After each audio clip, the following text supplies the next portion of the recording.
তো আমরা BRAC university robotics club থেকে এবং ব্র্যাক ইউনিভার্সিটি আমাদের মার্স রোভার ক্লাব যেটা আছে, মার্স রোভারের আমাদের যেটা আমরা বাড়ি মার্স রোভার সোসাইটি। তো আমরা মার্স রোভার কম্পিটিশনে অংশগ্রহণ করছি বিগত অনেক দিন ধরে। আমরা প্রায় অংশগ্রহণ করছি বিগত 4 বছর ধরে। ব্র্যাক ইউনিভার্সিটি থেকে বিভিন্ন রোভার গিয়ে অংশগ্রহণ করছে ব্র্যাক মানে এই রোভার চ্যালেঞ্জে, ইউনিভার্সিটি রোভার চ্যালেঞ্জ। এটা হলো নাসা এবং মার্স সোসাইটি দুজন, এরা দুইটা মানে এরা মিলে আয়োজন করে হলো আমাদের এই যেটা competition university rover challenge. University rover চ্যালেঞ্জে আমরা বিগত বছর এই রোভারটা নিয়ে আমরা কম্পিট করেছি এবং কম্পিট করে 18তম অবস্থান এসেছি, যেটা আমাদের জন্য মনে হয় যে অনেক প্রেস্টিজিয়াস। বাট আমরা ট্রাই করছি এই বছর আমরা আরও এফোর্ট দিয়ে আরও ভালোভাবে এই কম্পিটিশনটায় আমরা নিজেদেরকে রিপ্রেজেন্ট করতে পারি, বাংলাদেশকে রিপ্রেজেন্ট করতে পারি। এই রোভারে আমাদের এখনকার জন্য আমরা অনেকগুলো মডিউল এবং অনেকগুলো টাস্কে করতে পারি, অনেকগুলো মডিউল ইমপ্লিমেন্ট রয়েছে এখানে। সায়েন্স মডেলের আন্ডারে মাটির বিভিন্ন গুণাগুণ এবং বাতাস থেকে বিভিন্ন প্রকার ডাটা নিতে পারে। এছাড়া আমাদের মেকানিক্যালি এতটা স্টেবল 3 ফুট ড্রপ পর্যন্ত কভার করতে পারে এবং অনেক রাফ ট্রেনের মধ্যে দিয়ে যেতে পারে। এছাড়া এটা কমিউনিকেট করতে হয় অনেক দূর থেকে, প্রায় 1 কিলো বা 500 মিটার দূর থেকেও এর কমিউনিকেশন পুরো ভালোভাবে কাজ করে। ক্যামেরা ফিট দিয়ে পুরো রিমোটলি লোকেশন থেকে একে কন্ট্রোল করা যায়, আবার অটোনোমাসলি একে কমান্ড দিয়ে বিভিন্নভাবে চালানো যায়। তো এর বাইরে এর ইমপ্লিমেন্টেশন এবং অন্যান্য জিনিস সম্পর্কে আমাদের আরেকজন মেম্বার এটা বলবেন। আচ্ছা, আমি এখানে ব্যাখ্যা করতে চাচ্ছি যে আমাদের রোভারের মানে স্পেশাল ফিচার্স বা ইটি কি এটার ইমপ্লিকেশনস। সেটি হচ্ছে যে ফার্স্ট অফ অল একটা রোভারের মূল ফিচার হচ্ছে তার arm control.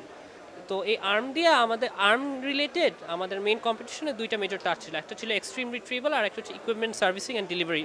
Extreme retrieval and delivery task আর একটা হচ্ছে ইকুইপমেন্ট সার্ভিসিং টাস্ক। সো আমাদের এই আর্মটা আমি মেকানিক্যাল সফটওয়্যার ডিভিশনে ছিলাম, আর আমি আর্মের এই সিমুলেশনে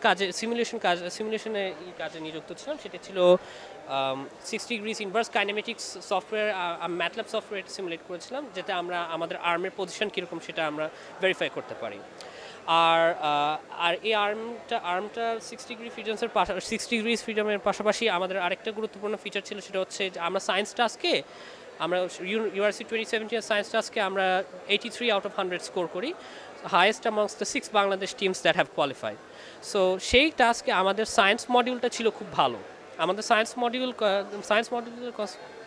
মডিউলটা ছিল হচ্ছে সয়েল সয়েল সেন্সর ইটি ছিল, বিভিন্ন ধরনের water flow sensor, pH sensor ইটি ছিল, যা আমাদের বেস স্টেশনে soil humidity, soil temperature, soil quality সব কিছু ফিডব্যাক আমাদের বেস স্টেশনে ইটিতে দিত।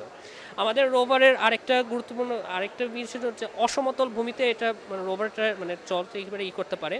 আর আমরা এখানে দেখুন যে আমাদের ইকুইপমেন্টগুলো মানে খুব হাই স্পেক মানে কনফিগারেশন না। হাই স্পেক কনফিগারেশন বলতে কি, যে আমরা ধরুন এরকম কমপ্লেক্স সার্ভো মোটর বা ইটি ইউজ করে নয়। আমাদের রোভার আর্মটা সম্পূর্ণ আপনার এখানে আপনার 4টা অ্যাকচুয়েটর দিয়ে আপনার চালিত। এখানে একটা হচ্ছে বেসের জন্য, একটা হচ্ছে তার অ্যাঙ্গুলার স্টাডিসের জন্য, আর এই অ্যাক্সিসে আর দুইটা অ্যাক্সিস করার জন্য। খালি ওখানে একটা মোটরকে আমরা রেগুলেট করছি, ওই রোটেশনের জন্য আমরা একটা সার্ভো মোটর বা ইটি ইউজ করেছি। আর আর্মটা যখন আমরা কনস্ট্রাক্ট করি, আর্মের ওয়েট আর রোভারের সেন্টার অফ গ্র্যাভিটিটা আমাদেরকে একটা ব্যালেন্সের মধ্যে আনতে হয়েছিল। সো এটাই আর কি। আর আমাদের পিছন দিকে আমাদের শক অ্যাবজর্বার অ্যাটাচ করা আর একটা কিল সুইচও ইকুইপ করা। আর আমাদের হুইলসগুলো ছিল অ্যালুমিনিয়াম বিল্ট। আর আমাদের গ্রিপগুলো আমরা জাস্ট ওই জুতার শুলেস আছে সেটা কেটে আমরা রিভেট দিয়ে এখানে পাঞ্চ করেছি। তো আপনারা যেটা দেখতে পাচ্ছেন যে আমাদের রোভারের অনেক কিছু দেখে মনে হয় ফ্যান্সি, বিকজ আমরা ওভাবে আর কি ডেকোরেশনটা করেছি। মূলত বিষয়টা তা না, আমরা অনেক কিছু মানে অ্যাভেলেবল রিউজেবল ইকুইপমেন্ট বা রিউজ পার্টস থেকে আমি করছি। আপনারা এই লোহার এই বার বা রডগুলোও দেখতে পাচ্ছেন, এগুলো হচ্ছে আমাদের অনেকটা আপনার স্টিল রডের, আয়রন রড, অ্যালুমিনিয়াম রডের ফার্নিচার বা ইটি থেকে স্যালভেজ করে আমরা সেটাকে শেপ এনেছি আমাদের টেকনিশিয়ানদেরকে সাহায্যে। আর মূলত এইটাই। আর আমাদের কন্ট্রোল সিস্টেমটা হচ্ছে একটা কম্প্যাক্ট একটা কন্ট্রোল সিস্টেম, একটা পিসিবিটাও ডিজাইন করেছে আমাদের ইলেকট্রনিক্স টিমরাই। আমাদের ইলেকট্রনিক্স টিম একটা মাইক্রো কন্ট্রোলার বোর্ড দিয়ে অপারেট করে সেটাকে সম্পূর্ণ ইটি কনভার্ট করেছে। এবং পুরা পিসিবি কন্ট্রোল সিস্টেম ছিল, একটা সেগমেন্ট ছিল হচ্ছে 6টা মোটর ড্রাইভার যেটা আর্মকে কন্ট্রোল করবে, আর বাকি 6টা মোটর ড্রাইভার 6টা চাকা চালিত এই মোটরগুলোকে চালাবে। মূলত এটাই ছিল আমাদের ফিচার। আর আমাদের পাওয়ার সোর্স ছিল হচ্ছে আপনার most popular lead acid battery.